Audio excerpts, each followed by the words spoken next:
Kedam tang vosing ni phaing ko rahiniar ni diphorong sopia long kedo Karbiang Long Sports Association mate kasa adon ria thengno long Hill State Democratic Front thihekpen HSDF asong atum det pia dangalong diesel petrol pen kedang lok hormu hortar la pen Karbiang Long arat ajak kiding klui pen akar I article 244A prajin pen nang pachun pinang jipu kachesong padopon Kedamtang Assam Assembly kilik ang theklang det pen det pi adangalong petrol diesel anam kepaso sining lekaya jok det pi adangalong ason tin setame hormu anam setame nangbat pi khangjanglo laso jok kiduk det arada tumaphan penangan akasiksak nang dulo bangso puthak HSDF ahin pen mathaponsi kachisong sai dengpon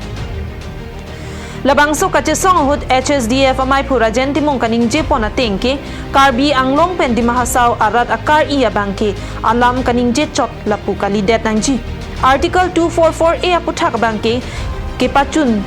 si kenangji Karbi Anglong Autonomous Council amahang ketek arta ningkan trok sikebra pho nang pleng tanglo pulote ko an si Karbi Anglong pen di mahasaw arat jesong thunang helang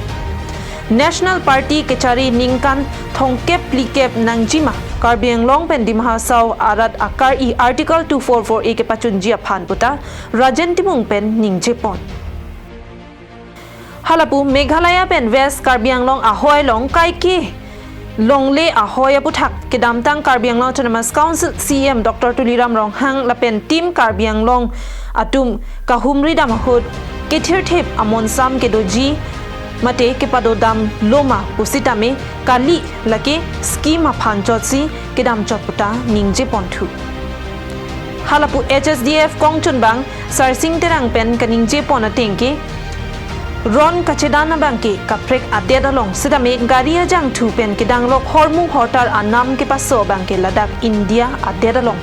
lasi petrol diesel anam ke paso ajok hormu hortar do an sidame Anam paso etlo la sojok kiduktet arada tumabangke sungkrung khangjang lasi prabjin pen petrol diesel anam pajum thunangji pusi ningje ponthu Nilitum labangso sidin demonstration mate dharna along klampen Karbi Anglong Autonomous Council kachari ladak asiem yem pen chenglok MP MLA kadok e fastame ningak long pen alang lituma phan kipachini la pen alang litum ban sodak pen kipachini alam te bangela lo praptin pen la hormu hortar bang ador bijum nangji pen adun tu bangke Karbi Anglong along labangso ajak dingklui pen ake hang labangso hempre ke bang Praptin pen assembly along la pen cabinet along la bang lamrai en ponangji la pen adun thua kisung bangela lo Karbi Anglong abordar mate ahoy adui ilitum jongdam nanang Nagalena ahoy adui la pusla met pinangan akisung ke dolo bulaghat ala bangso ahoy adui la pen noga ahoy adui la pen Meghalaya state ahoy adui la kadok state boundary labangso ahoy aduya bangke permanent solution nahi posinili tumai hin pen bini labangso amai long pen so dak penili tum pichini ponlo News report Karbi Anglong live